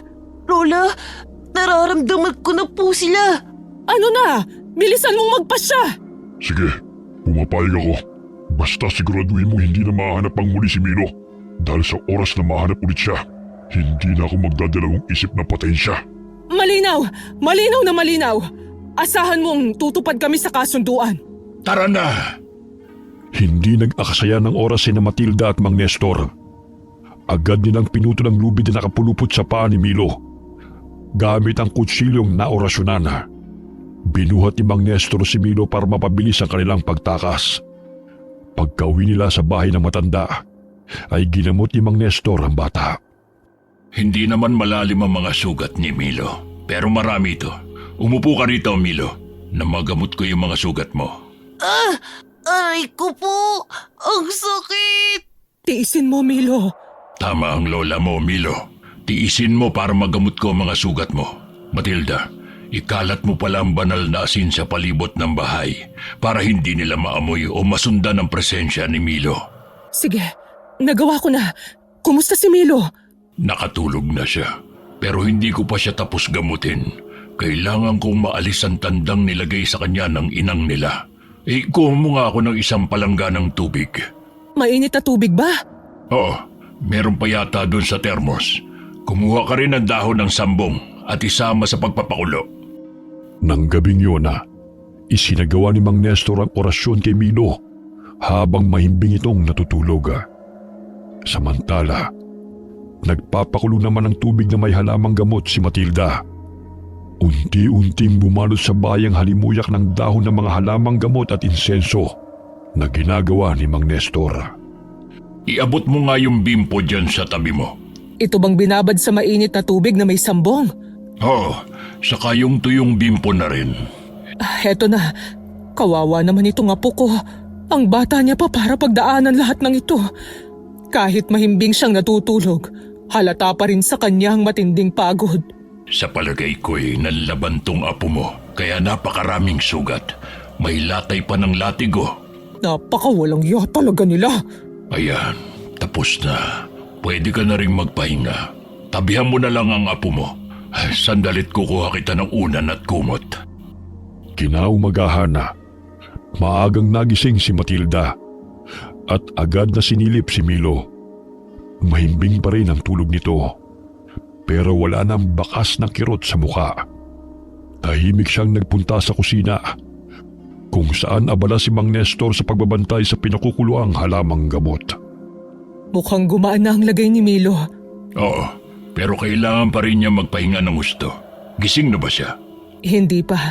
Mahimbing pa ang pagkakatulog niya. Hayaan mo na lang muna siya. Ano na ang susunod na plano natin? Tsak, susugod ulit sila dito sa baryo para hanapin si Milo. Huwag ka mag-alala. Nasabihan ko na mga mananagisag. Magbabantay sila 24 oras sa baryo. Sa ngayon, magpahinga muna tayo at pag-isipan ang susunod na hakbang. Lola! Si Milo! Milo! Anong nangyari? May masakit ba sa'yo? Huwag ka munang bumangon. Hindi ka patuluyang magaling. Ayos na po ako. Hindi na po masakit. Kahit na, huwag mo munang biglain ang sarili mo. Lola! Bakit apo? Lola! Nakita ko sa panaginip ko yung lalaki kagabi. Sino ron? Yung nakalaban niyo ni Mang Nestor. Si Teo? Opo, siya nga. Nakita ko sa panaginip ko, Lola. Papatayin po siya nila. Masamang panaginip lang yun, apo. Hindi po, Lola Parang totoo po. Parang nandun ako at narinig ko ang mga sinabi nila. Hindi kaya. Ano, Mang Nestor? Hindi kaya may kakayahan si Milo na makita ang hinaharap? Kakayahang makakita ng hinaharap? Gaya ng mga manghuhula? Hindi lang basta gaya ng mga manghuhula. Mas malalim ito. Kung totoong nakita niya, baka may dalawang mata ang batang ito. Isa sa kasalukuyan at isa sa hinaharap. Paano nangyari yun? Posibleng namana niya sa lahi ng tatay niya. Kung ganun, totoo pala ang sabi-sabi. May mga almanwak nga na may kakayahang makita mga mangyayari sa hinaharap. Lola, kung totoo nga po yung panaginip ko, kailangan natin siyang tulungan. Apo, hindi natin siya pwedeng balikan. May kasunduan tayo sa kanya at hindi ko nahahayaang mapahamak ka muli. Pero Lola, kahit anong sama niya, tinulungan niya tayong makatakas. Hindi po ba natin siya kayang tulungan kahit ngayon lang? Tsaka Lola, Nakita ko rin sa panaginip ko na may masamang pangyayaring darating. Nakita ko pong buong baryo, punong-puno ng dugo. Biglang natahimik sina Matilda at Mang Nestor sa sinabi ng bata. Ramdam ni Matilda ang pangingilabot sa mga salitang binitiwan ng kanyang apo. Ang buong baryo, punong-puno ng dugo? Opo, wala pong nakaligtas. Pati yung mga kasama nating tao, nakita ko po silang patay na. Sunog ang mga bahay at may isang matandang babaeng nakatayo sa gitna. Siya pong pumapatay sa lahat. Matandang babae? Hindi ko po makita ang mukha niya pero pakiramdam ko po siya po si Inang.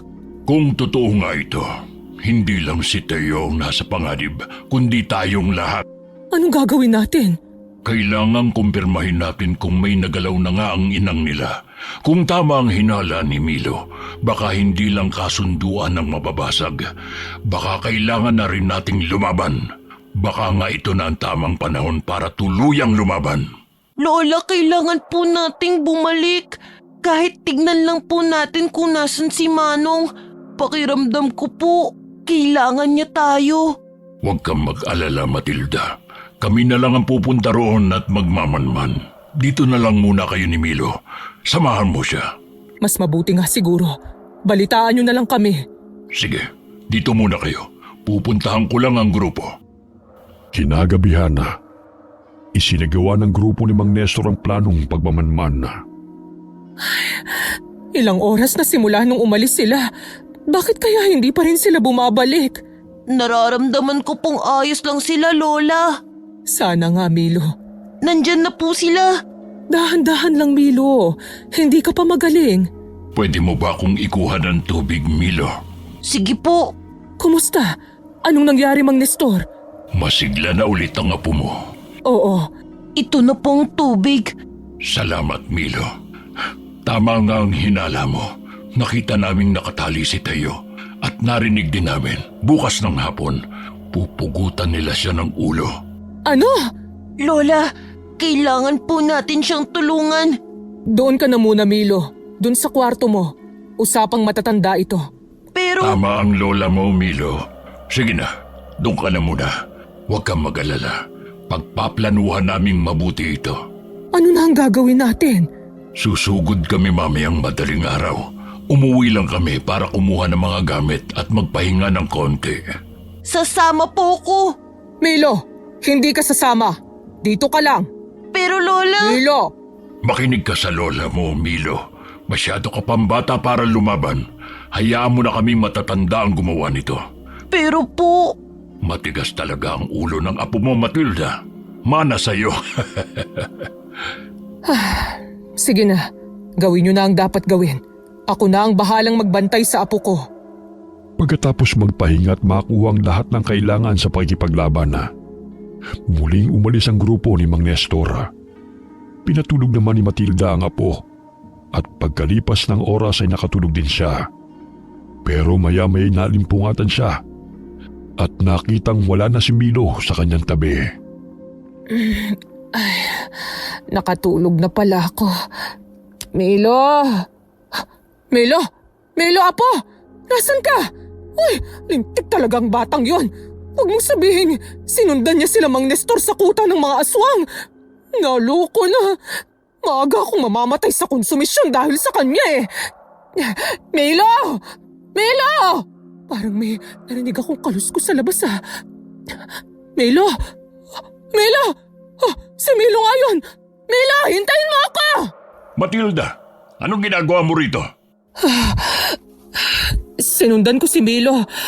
Ang tigas talaga ng ulo ng batang yun. Sabi ko na nga ba, mana sa'yo eh. Oh, eto, Ano yan? susugod ka ng walang dalang sandata. Aba, maaga kang mamamatay. Buti pa yung apo mo, may likas na lakas at bilis. Saka bukas na ang kabilugan ng buwan. Kaya niyang protektahan ang sarili niya. Eh ikaw, Ay, matanda na ako para lumaban. Pero sige na nga, akin na yan. Nang matapos na ito.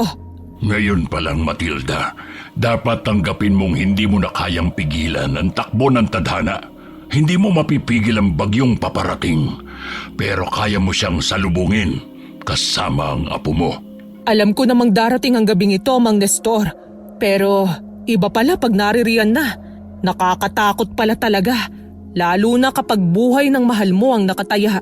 Hindi lang buhay ni Milo ang nakataya. Lahat tayo, lahat ng nasa baryo. At kung totoong nakita niya na si Inang ay nagsisimula ng kumilos, kailangan nating lahat na magsanib puwersa. Alulong ni Milo yun. Sigurado ka? Hindi ako pwedeng magkamali. Siya yun. Puntahan natin siya. Ha? Ano to? Si Milo. Isang ganap na aswang na. Ano ang ginagawa niya sa gitna? Milo! Shh! Huwag kang maingay. Dito muna tayo. Pakawalan niyo siya! Akong kailangan niyo, di ba? Ang tapang talaga ng apo mo. Minsan nga, parang hindi siya bata kung magsalita. Manang-mana talaga siya sa papa niya. Milo, ano bang ginagawa mo? Kakampi mo kami. Kami mga kalahi mo. Kalahi ko lang kayo, pero hindi ako aswang. Pakawalan niyo siya! Papakawalan lang namin siya. Pag pumayag ka makipagkasundo sa amin. Sige! Diyos ko, Milo. Bata ka. Hayaan na muna natin ang apo mo. Mukhang may sarili siyang plano. Sige, kalagan si Teo. Anong pinaplano mo, Milo?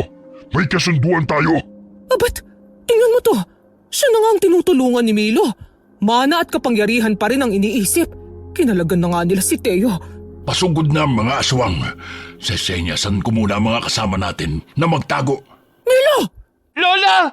Sa likod mo po! Magsilabas na kayo lahat. Huwag niyong hayaang makatakas sa mga yan. Nalinti ka na. Protektahan si Inang. Tayo na, Milo! Tumakas na tayo! Lola! Hindi! Lalaban po ako! Ano? Lola! Hindi na po ako bata! Kaya ko na po! Tama ang apo mo, Matilda. Panahon na siguro para hayaan mo siyang matuto at lumaban. Labag man sa loob ni Matilda, wala siyang nagawa kundi lumaban na rin kasama ang apo niya. Isa-isang nagbabagsakan ng mga aswanga. May ilan din sa panig ni Mang Nestor ang sugatan at lapas lang. Pero hindi pa raw nagtatapos ang laban. Milo! Lola! May sugat ka! Malala po ang sugat mo! Mang Nestor! Mang Nestor, may sugat si Lola! Ako na ang bahala dito. Akayin mo si Matilda papunta doon sa gilid, Milo. Madali! Opo! Sa likod niyo po, Mang Nestor! Milo, Tiyo, marami din po kayong sugat. Anong gagawin mo sa apo ko? huwag ka mag-alala. Hindi ko kayo sasaktan. Teo, hindi pa tayo tapos. Malalang tama ng lola mo, Milo. Umalis na kayo rito. Pero, paano po kayo? Kaya ko na to. At bilang susunod na mamumuno, kailangan kong mapaamo mga kalahi ko. Sa likod niyo! Milo! Lola! Sige na, umalis na kayo. Kaya ko na to. Traidor ka, Teo! Hindi ako ang traidor, kundi kayo. Ipinangako mong ako ang susunod na magiging tagapagmana. Pero anong ginawa mo? At sa tingin mo ba talaga, karapat dapat ka maging pinuno? Hangal ka! Kung ganun, hindi rin kita kikilalanin bilang isa sa nasasakupan ko. Isa ka ng kalaban. Tama ka. Kaya maglaban tayong dalawa. Pasikat na ang araw. Mang Nestor, umalis na po tayo! Ano? Bakit tayo atras? Malapit na natin silang maubos. Malubha po ang sugat ni Lola. Kailangan niyo po ng tulong niyo. Sa likod niyo, Mang Nestor, may aswang puli. Pambihira. Nababawasan nga sila. Pero ang tagal namang mamatay na mga ito. Umalis na raw po tayo. Sabi po ni Tiyo, siya na ang bahala. Nagtitiwala ka sa tiyo mo. Opo, Mang Nestor. Mabait po siya. Marami na rin po kayong sugat.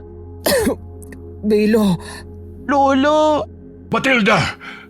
Milo, ipasan mo sa likod ko ang lola mo. Bilis! sigurado po kayo? Kaya niyo po si Lola? Marami na rin po kayong sugat. Oo naman, Milo. Ako pa ba? Bilisan mo! Milo, saan ka pupunta? Mauna na po kayo. Susunod po ako agad.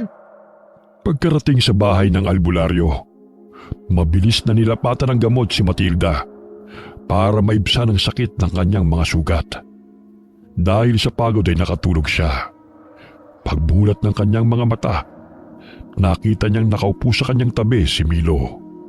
Lola, gising ka na! Anong nangyari? Huwag ka munang bumangon, Lola. Hindi pa po magaling ang sugat niyo. Makinig ka sa apo mo, Matilda. Ang mga aswang, ang iba pa nating kasamahan, kumusta sila? Huwag ka mag-alala. Natalo na natin sila. Salamat sa apo mo. Si Milo, Oh, naalala mo bang nagpaiwan siya? Tinulungan niya ang mga kasamahan nating makaligtas at makauwi. ginawa mo yun, Milo? Opo, Lola. Tsaka bago po ko umalis, natalo na rin po ni Tio Teo si Tio Lito. Tiyo na ang tawag mo sa kanila, ha? Tiyo ko po sila, diba? Kahit masama sila na aswang. Palabiro talaga yung apo mo, pero may punto siya.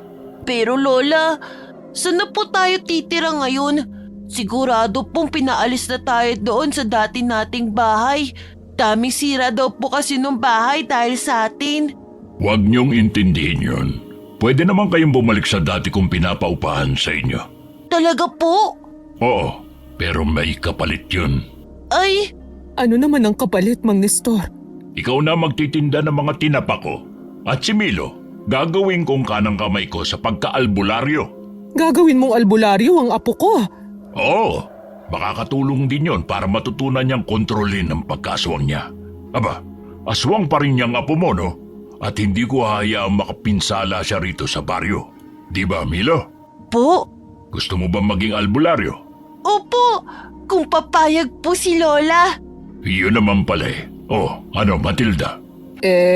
Kung makakatulong yun kay Milo, sa sitwasyon niya, papayag ako. Pero, Parang hindi ko gusto yung pero mo, Matilda. Ano ba yun? papayagan mo kung magtinda ng sarili kong gawang tinapa. Aba, hindi hamak naman na mas masarap ang tinda kong tinapa kaysa sayo. Sige ba? Basta hati tayo sa tubo mo. Ang daya mo naman. Abay, sa tindahan ko naman ititinda. Dapat lang, no? Napuno ng tawanan ng tahanan ni Mang Nestor na para bang hindi sila galing sa isang madugong labanan. Lumipas sa mga araw at patuloy na sinanay ng matanda si Milo para makontrol ng bata ang pagiging aswang niya. Isang gabi, habang sinasanay ni Mang Nestor si Milo sa likod bahay, may naramdaman silang dalawang pares ng mga mata na nanonood mula sa di kalayuan. Anong problema, Milo? Para pong may nanonood sa atin, Lola. Akala ko'y guni-guni ko lang. Naramdaman mo rin pala yon, Milo. Opo, Sino naman kaya yun? Parang wala namang tao. Baka mga hayop lang. hindi po eh. Parang... Aswang. Huwag kayong matakot. Ako lamang to. Tiyo, anong ginagawa mo rito? Akala ko ba't nagkasundo na tayo? Hindi ako nandito para manggulo. Gusto ko lang sanang makausap si Milo. Ano po yun? Gusto ko sanang ibigay ito sa'yo. Ano po yan? Yan ang... Yan nga, ang tuway ng pinuno naming sinang. At bakit mo naman ibinibigay yan sa apo ko? Mabisang pangontra at gabayan laban sa mga kagaya namin. Gusto ko lang magpasalamat kay Milo sa pagtulong niya sa akin. Milo, manang-mana ka talaga sa ama mo. Nung nabubuhay pa siya, siya lang ang kakampi ko tuwing napapagalitan ako. Kaya nang mamatay siya, grabe ang galit ko sa inyo. Kaya hindi ko maintindihan kung bakit pilit ka pang pinapahanap ni Inang. Yun pala, ikaw ang napiling magpatuloy ng lahi. Pumunta ka dito para lang talaga dyan. Huwag kayong mag-alala. Hindi na namin muli pang gagambalain ang baryo niyo.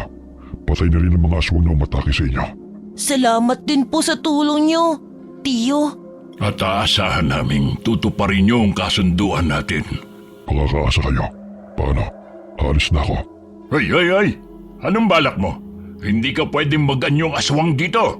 Makikita ka ng mga tao, matatakot sila sa'yo. Ay, susubukan ko lang sana itong bago kong pakpak. Ay, doon ka sa malayo mag-ensayong lumipad. Huwag dito.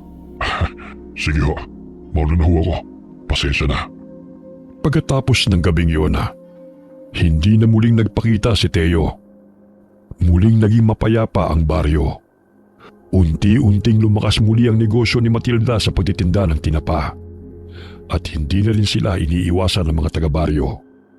Bagamat nanatiling lihim sa pagitan ni Mang Nestor, Matilda, Milo, at ng samahang mananagasig ang tunay na katauhan ng bata, nagpatuloy pa rin ang kanyang pag-iensayo. Milo, tama na yan. Halika na at kakain na tayo. Aba, tignan mo nga naman. Sakto pala ang dating ko. Nandito ka pala, Matilda. Lola! Dinalaw ko lang itong si Milo. Halos hindi na umuuwi sa bahay eh. Umuwi ka rin kasi paminsan-minsan dito sa lola mo, Milo.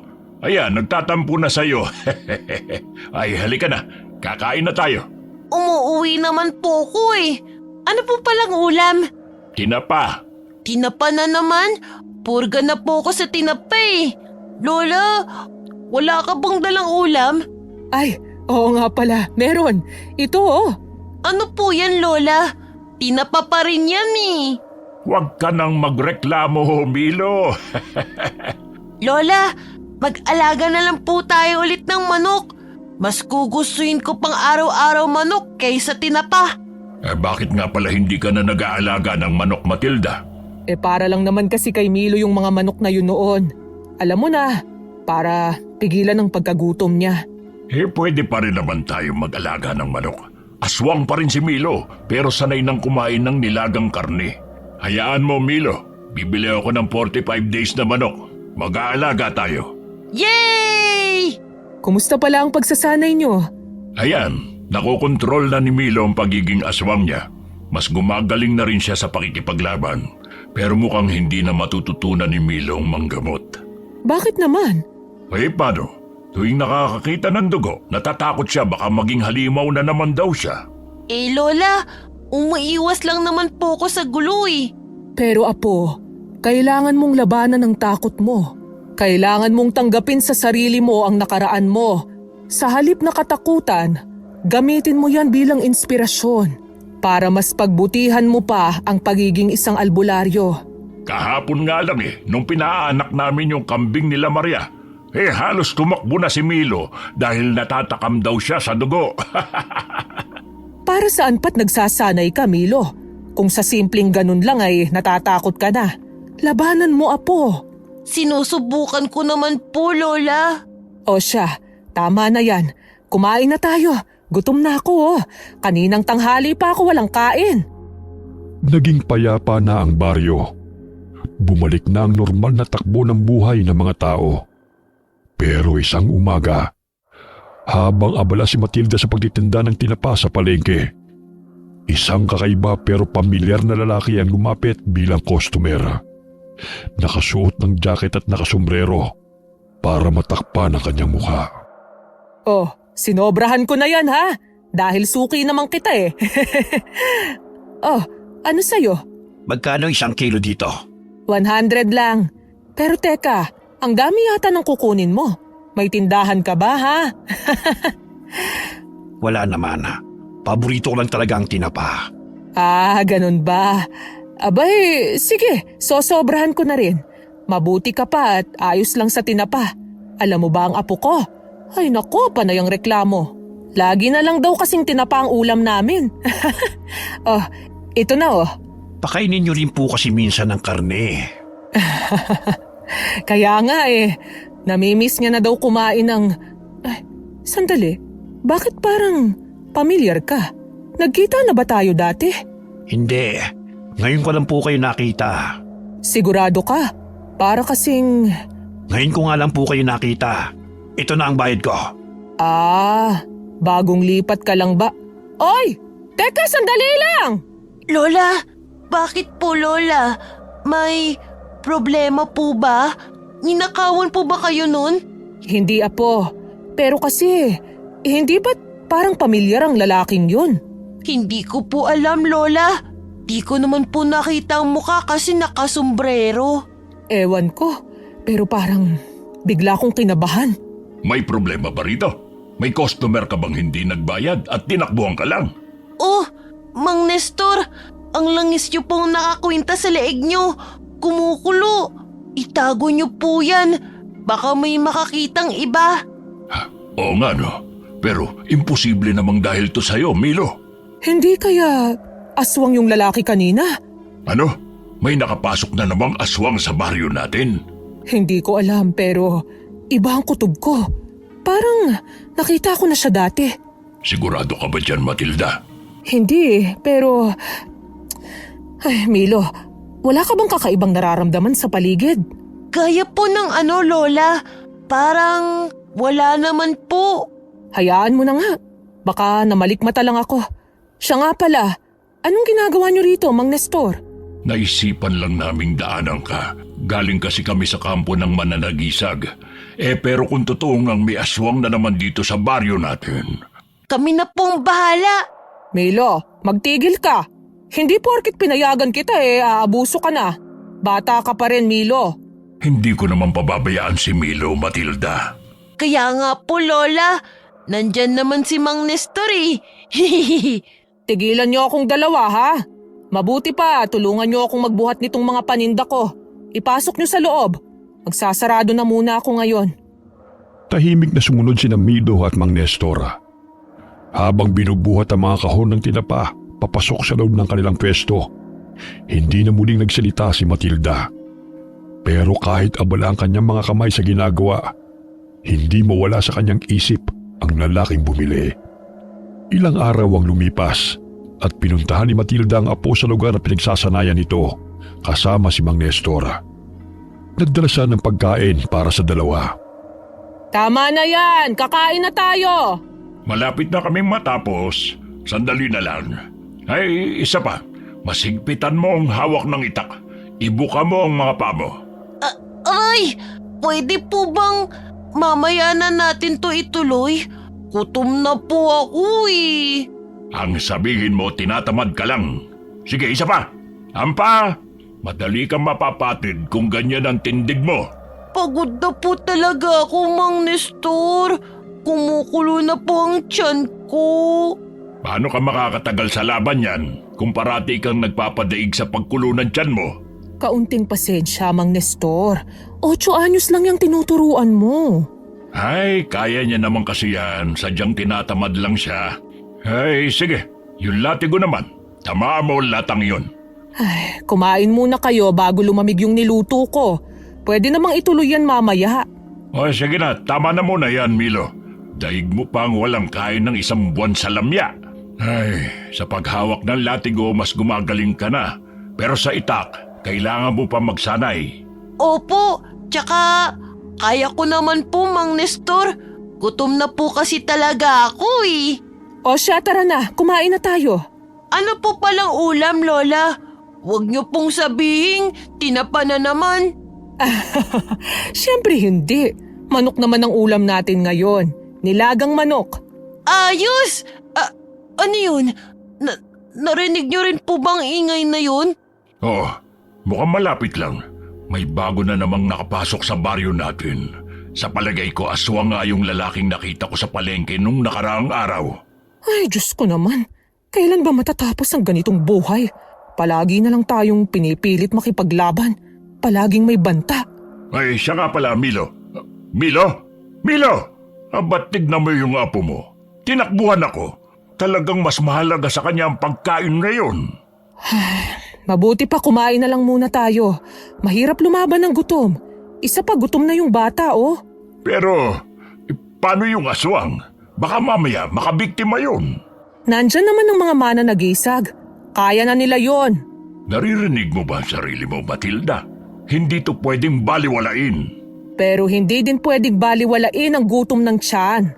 O tayo na. Bilisan mong kumain nang may maabutan ka pa. Baka maubos ito ni Milo. Mang Nestor, kumain na po kayo. Hinanda ko na po mga gagamitin natin. Tapos na rin po ako kumain. Tapos ka nang kumain? Ang bilis mo naman yatang kumain.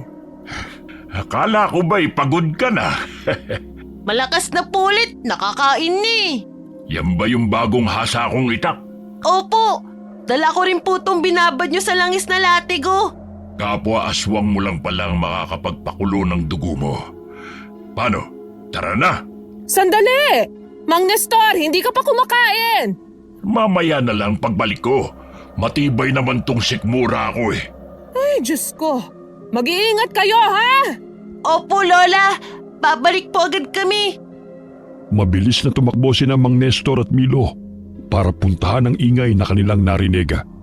Dala nilang itak at latigo na panlaban sa mga halimaw. Walang pinipiling oras ang labanana, kaya kahit walang laman ng tiyana, mas pinili ni Mang Nestor ang tulungan ng nangangailangan. Namuhay na siyang nagtatanggol sa inaapi at binibiktima ng mga aswanga. Dahil sa kanyang dedikasyon, naituro din niya kay Milo ang ugaling matulungin at palaging pumanig sa kabutihan. Pinagmasdan naman ni Matilda ang dalawa habang tumatakbong palayo. Nagdarasal para sa kaligtasan ng dalawa. Hanggang sumapit ang kalaliman ng gabi. Kumatok sa pinto si Mang Nestor. Bumungad sa kanya ang lalaking karga si Milo. Nakatulog ang bata dahil sa pagod mula sa pakikipaglaban sa bagong saltang aswanga. Pero matagumpay na natalo nila ang halimaw. Ngumiti ng malapad si Matilda at hinaplos ang pisngi ng apo habang pinagmamasdan itong natutulog ng mahimbing. Alam niyang hindi na niya mapipigilan ang bata na maging aswang na tagapagtanggol ng kanilang baryo. Kaya palagi lang siyang nasa likod, sumusuporta at gumagabay. Okay, sana po nagustuhan niyo ang kwento ni Matilda at ng apo niyang si Milo. Shout out po tayo kay Ruby Caballero from Oman. Shout out sa family ni Menjelin Losada sa Estacia, Iloilo. Ganon din sa Basbas family at Losada family. Hi daw po sa mga taga Iloilo, galing kay Rhea Ping from Singapore. Hi kay Fidel Salazar from Canlubang. Shout out po kay Dina Rosette at sa lahat po ng nakikinig sa atin dyan sa Boutique Fadja Salam sa Jeddah, Saudi Arabia. Hi po kay Almas Naong from Kuwait. Hi po kay Marian Delta Fuente from Kuwait. Hi kay Jocelyn Nazareno from Riyadh.